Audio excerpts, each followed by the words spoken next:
There's a fair chance that if I asked how many of you played Gray back in the day, you would say yes, of course. An incredibly popular horror mod for Half-Life 2 releasing in 2012 and being downloaded more than 200,000 times from ModDB, which is just wild numbers for a Half-Life mod. What isn't talked about nearly as much though is the author's previous works from the Gold Source engine.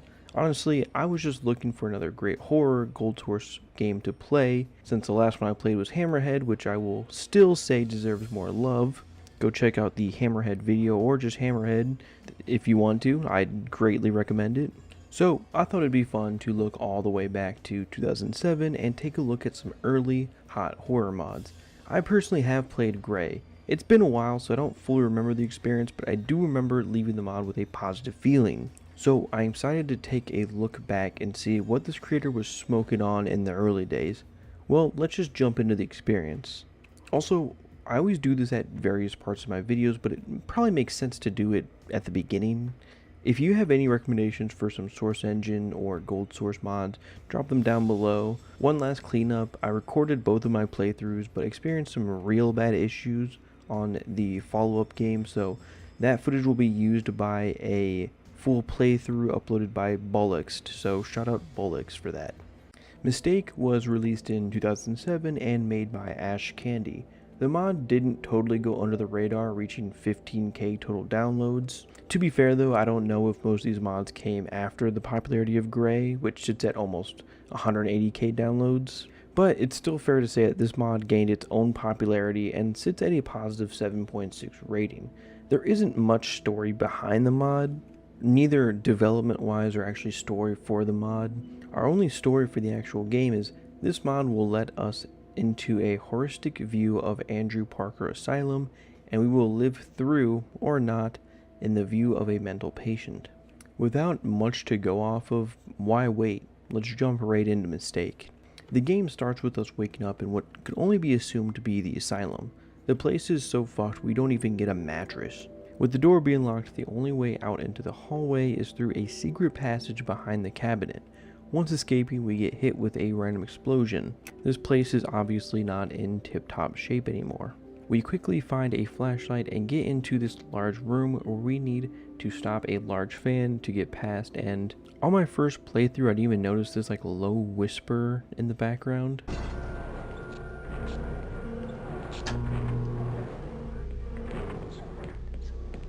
These like background kind of barely noticeable scares are the ones that I love in these types of mods.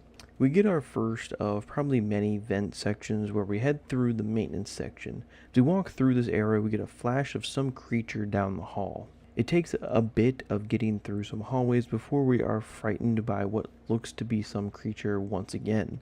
Making our way through the laundry room, we get a weird vision of the hallway we are in, but bodies hanging from the ceiling, and then it fades to white.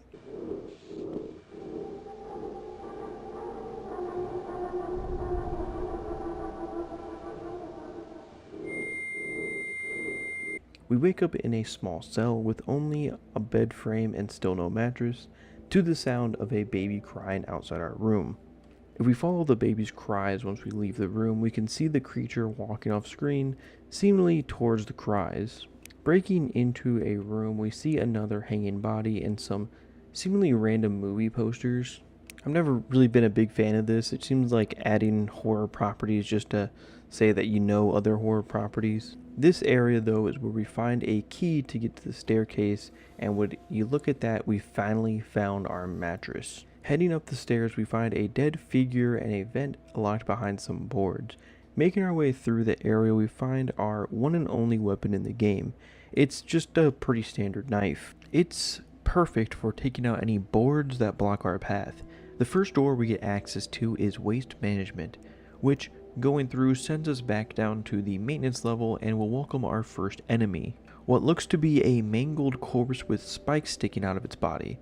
It has slow attacks but corners us, forcing us to engage. Finally, getting past him, we find a very crude drawing of a map showing us a room circled. Following this diagram shows us a lever in the corner of that room, which leads us to a bloody mess of an area, which makes the game fade to black. Once we come to the hallway we get to is actually well lit and clean, which is At this point, a slightly relieving feeling until we continue forward. Of course, before we get too far, we cut in and out of scenes. We even get a moment with another human who doesn't even acknowledge us, which, when we go back into what we are assuming is the real world at this point, this leads us right into another zombie-like creature. The attacks again are easy to evade, and it really doesn't put up much of a fight. We get another small flashback when we walk into what appears to be an operating room. Crawling through some of the vents, we find a switch for a previously locked door. Activating the switch, we end up in what looks like a more industrial part of the building. As we move forward through this big garage door, the whole place starts to fall apart. We leave through a door only to fall through the floor, sort of a trap, and we are attacked by multiple creatures. This knocks us out, and we are on the operating table that we saw before, being worked on by some sort of doctor. This takes us to our end screen where we see Steve Rick, our presumed protagonist, is missing. Now, hear me out for a second. Star Wars, Lord of the Rings, Monsters Inc., and now Mistake. What do these all have in common? Well, creating prequels, because our next game is called Mistake -1, which came out in 2008 and is the prequel to Mistake. Prequels are without a doubt a hard task to tackle, but in this instance there isn't much of a story for our protagonist. This could give a backstory to a mod that was probably just the creator seeing if he could create a mod to begin with. The only real story we had for our character before this was he went missing and he had a very unfortunate name. Steve Rick also ended up in an asylum, so we can get a reason why he ended up there. With promises of learning about our protagonist's past, it's time to dive into Mistake -1. Well, actually, before jumping in, I want to shout out Bollocks again. The video will be linked down below. My game was oddly dark and could only run in this like 1/4 size window when it was being recorded, so to make the visuals like somewhat decent to look at, I'm using his version, which I'm assuming he was able to get running on like the OpenGL version, where mine would just immediately crash on startup. Well, now let's actually get into the game. We fade into text in the bottom saying, "It happened a long time ago, when I had a normal life," as we zoom in on the letter saying Steve Rick, fired. Going back to the text, it says, "Then something happened that made everything worse. Much worse. I couldn't stand my job back then. Many bad things have happened in this hospital. I have got no time to think about that now." After this, we finally have control of our protagonist. We appear to be in a padded cell, thankfully unlocked as usual. We move forward to find a flashlight, but not much else. We get to a couple of crates and a couple of doors that are boarded up, and this could only mean one thing. Yes, we are reunited with a familiar friend, the knife. Placed next to the operating table, at least that kinda makes sense. Moving through the hospital while still suffering from the same issues we ran into the first game. Flashes of bodies disappearing, and clearly Steve's problems started way before the last game. Behind one of these doors that we get past, we find a note. Things are getting worse in the hospital. Patients are missing, and some are even dying with no explanation. The author of note claims they were locked in the room and are just hoping to survive. Now that so much time has passed, we can only assume what happened to the author. After finding some keys to a locked staircase and traveling through the halls, we encounter our first enemy. A very similar enemy to the first game, just a zombie-like creature. It again doesn't put up much of a fight, and we push forward. We get some riveting commentary from our protagonist, simply saying, "God, I hate this place," which anyone can relate to. Crawling through the vents, we get a small cutscene where we get a slow view of a locked door. After the cutscene, we come to out of the vents, and we're in a surprisingly clean area of the hospital. From here, we end up in a doctor's office where 3 named doctors are on doors: Dr. Heath, Dr. Connor, and Dr. Royal. The only office we were able to enter is the office of Dr. Hammond Heath, which gives us our second weapon, a pistol. Unfortunately, grabbing the gun sends us to a psychological trip of some sorts. We encounter different enemies here, even though they act very similar to the zombies. They just are very mannequin-esque here, though. They do this cool thing where there are statues of these guys that don't actually attack you, but in the dark setting, they can definitely catch you off guard compared to the moving enemies. This leads us right to the Doctor himself.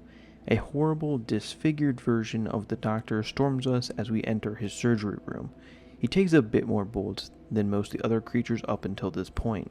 We do defeat him, and after defeating him, we end up back in his office where we can read this note in its entirety. Medical record, Steve Rick.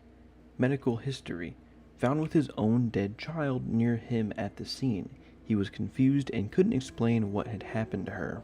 After his transportation to the asylum, he still didn't show any cooperation toward authorities. The inquiry found out that the man had indeed killed his own child. He remains confused and in a catatonic state. Treatment. We've tried to maintain his emotions and keep close watch on him so he doesn't harm himself or damage surroundings by using weak medication. He has been under psychological monitoring for months, but he hasn't even shown the slightest bit of improvement. It's now been 3 months, and his condition has become so bad that we have to increase his dosage. He doesn't seem to be aware of real surroundings as he doesn't react to anything. He appears to be in his own fantasy world, and efforts to break him away from such a state have resulted in no success. Recommendation. Because of his acute psychosis and the fact that he murdered his own child, I declare that he has to undergo a lobotomy as soon as possible. Justification. The patient is dangerous to himself and those around him. He can no longer be allowed to return to society as a normal citizen. This is our biggest story drop to date, and I'm sure as many of you, along with me, had a feeling that the first game somewhat took place in our protagonist's head, which is sort of true. It seems like Steve is still existing in the real world, but after the dramatic event of killing his child, he goes into a state of psychosis. We will collect our thoughts later, but for now we have to get a key to enter the basement to move forward. Entering the basement, it has a more industrial look and is even more unkept than the first levels. Getting teleported into some sort of void, we get a slight vision of our daughter before she fades away. We continue to jump on these platforms, and as we get closer to the exit, we see her one last time, arms open, with the text saying, "I forgive you." This could easily be Steve trying to cope with his own actions in the past. Moving through some more destroyed hallways, we get a new enemy type. A weird scorpion-shaped humanoid that spits some sort of acid at us. This creature even takes a bit more to take down. A ranged enemy who charges at you when they get close enough. They are truly a good way to mix up from just your standard zombies. Finally taking him down and walking past him into the hallway fades our screen to white, and we end up actually in our apartment. We see a note left from our wife letting us know that she forgot her key, so stay alert to let her and Anita in. Our house rumbles, and just so we know we're not any further away from the hell that we've been going through, there's still a hallway that has the same rundown look as the basement we just left. Going this route, we get a new enemy type, and it is a retextured head crab that charges us. As it charges us, it lets out a very chilling cry. Very, very unsettling vibes from this little guy. We go back into our apartment and go into a separate bedroom where we find a bloody mess. We get the simple text, "My child, she's dead." We fade to black, and once we wake back up, we are back in the asylum. We get one last glimpse of our apartment back home, and it is our wife beating on the door. Surely she couldn't get back in and was just trying to get someone's attention to get back into the apartment. It seems like we are not completely out of the psychosis, because as we move forward, the walls in the hallway around us turn into the walls of our apartment, and as we stand there, the door gets closer to us. The lines at the bottom say, "Do you think you're free? I don't think so." We then see our daughter phasing in and out before the game cuts to black.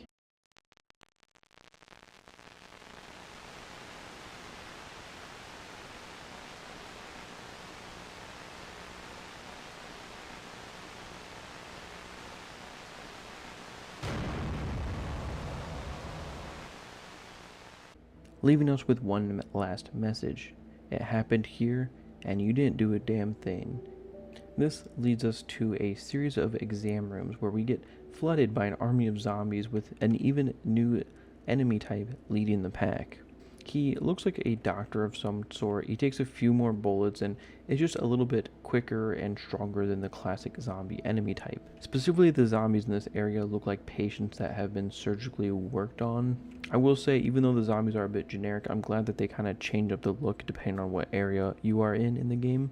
We get another note from our daughter which says, "Dad, I'm scared. This hurts. There's pictures flashing in my mind and the pain is too much. That day we ran as fast as we could to catch the bus on that grassy area, but we missed it, and suddenly we fell into an abyss. We kept falling for so long, it felt like forever. I felt that pain, my bones break. It hurt so much. I never felt anything like it before. Dreaming a deep dream to come that was broken by my suffering. Suddenly I felt the stitches as I came around. It wasn't supposed to happen. I saw you for a brief moment. You leapt over me and tried to help. But this was for you. You didn't want to see me suffer. But I wanted to suffer if it meant I could survive. I wanted to live, but you wouldn't allow it. Now I'm stuck in this space between life and death. I hate this. I hate you." Sort of filling in some questions, but leaving a lot unanswered. We also get our last weapon of the game right around the corner, which is a shotgun that carries 8 bullets and packs a bit of a punch. It's very late in the game, so we don't get too much pleasure out of actually using it, but at least it is a little bit mixed up from the pistol. We take an elevator down where we can clear out some straggling zombies and a few more of the head crab retextured babies. We find a hallway caked in blood, which walking down, we are now face to face with our daughter in a small cell, forced to face her. She comes equipped with about 100 head crabs. We take shots after shots at her until finally taking her out. It doesn't end the fight though, as the cage falls apart and we now have to attack these dolls that were waiting for us. Once we take out these dolls, we finally have laid our daughter to rest once again. We get the final message. "I'm sorry I had to do that again. Perhaps now we can finally rest in peace." And that's the end of Mistake -1.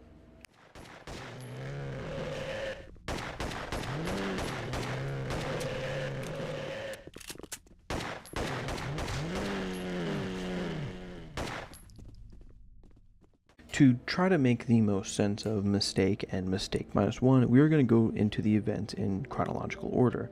There's no set story explained by Ash Candy, so there's a chance some of this is wrong since almost all of it will be based on my own interpretation. We obviously play as Steve Rick, who one day while on his way home from a day out with his daughter, happened to miss the bus at a certain bus stop. Supposedly like a grassy field, noting from, the daughter's note. They didn't make it to the bus, which sends both of them into some sort of abyss. They fell for what felt like an eternity, feeling pain never felt before. I take this as some sort of incident taking place while running late for the bus. Maybe she was hit by a car or fell in a way that caused her to go unconscious while still feeling the pain. The stitches she feels could either be her going to the hospital or Steve Rick trying to perform some sort of at-home remedy since he did work in the hospital.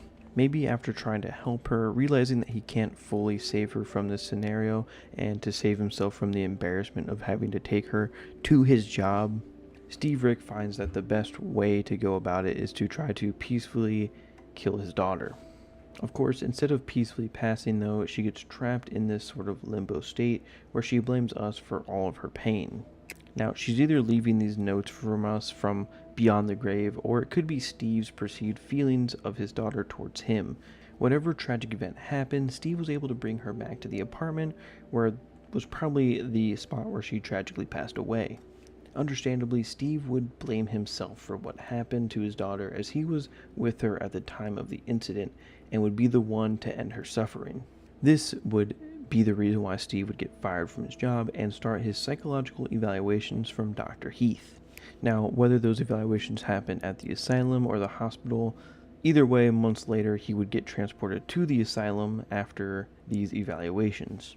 Months would go by, and not only is Steve still having issues, but they are getting much, much worse. Steve no longer is aware of his surroundings. He gets lost in his fake world he puts himself into and is unable to be pulled out by his doctor. Since he's going into the psychosis and the fact that he murdered his daughter, the only logical ending is for him to get a lobotomy. A procedure probably not used often, as the doctor had to make a justification in his notes for it, but even after this lobotomy he would not be allowed back into society. I think this is the most damning piece of evidence that most of this was all in his head. We get these few situations very far and in between where we see the hospital or asylum for what it truly is, and I think those are the only times Steve is fully aware of what's going on around him. I think the guilt of being in charge and losing his daughter, paired with the fact that he killed her, even if it was in his eyes to save her from the pain, was too much for him to handle.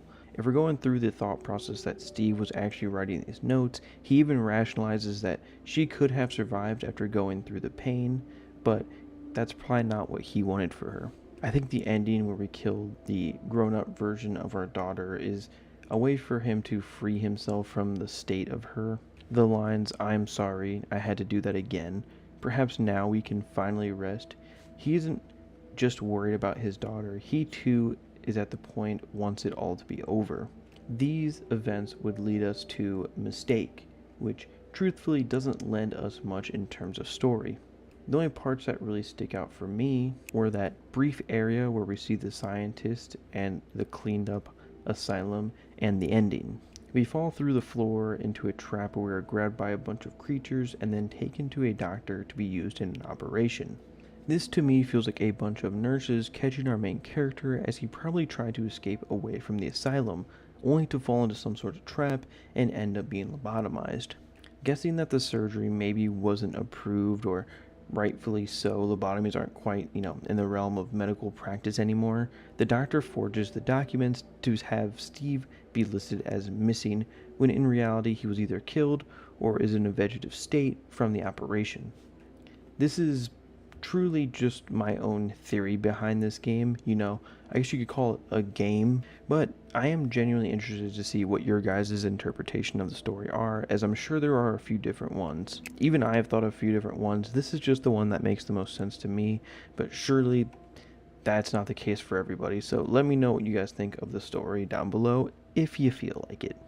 Man, I bet that dumbass was all wrong.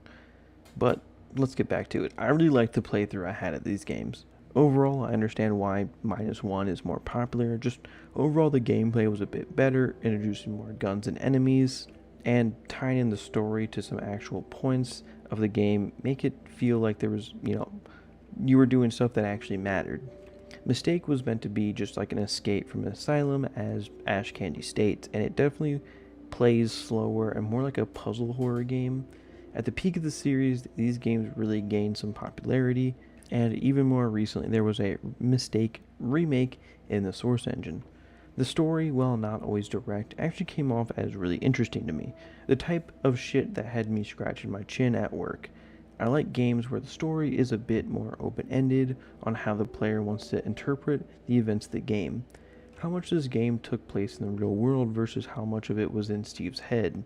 I personally, like I stated, think it was mostly in Steve's head, but there is a note in the solitary confinement that sort of throws a wrench in that. It doesn't fully dispel my theory, but it's from a different employee talking about how the patients who are constantly trying to escape, there are deaths in patients that can't be explained.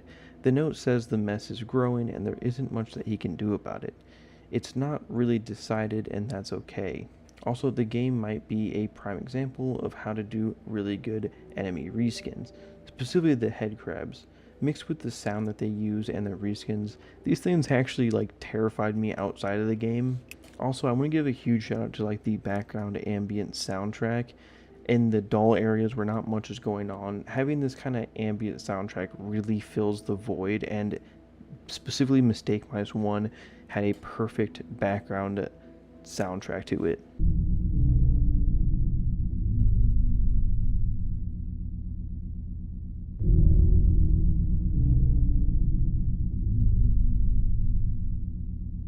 It's like these very low, slow, drawn out notes. It just has a very eerie feeling to the hospital and asylum that you really need from a soundtrack. The only complaints I would have would be Mistake -1 just didn't work for me almost at all. Here's my footage compared to the YouTube footage I had to pull. Just looks terrible and had visual errors all over the place. The mod 2 was just so dark at times, and there were some puzzles that were just a bit too much. Specifically, the plate and key puzzle. I'm not going to spoil it, but it's pretty much all that people talk about on the forums is how they can't get past this one part, and I am right behind them on that. Oh man, this mod definitely won't be a mistake if you play it. Alright, seriously though, I strongly recommend these mods if you can get them running correctly. I think when they run in OpenGL they're a better experience, but for some reason Mistake -1 on OpenGL would just immediately crash on me, so I wasn't able to play it that way. These mods nail that early 2000s survival horror feel. They aren't perfect, and greatly get overshadowed by Ash Kenny's next mod, Gray, but on their own deserve some praise. So, let me know if you try them out.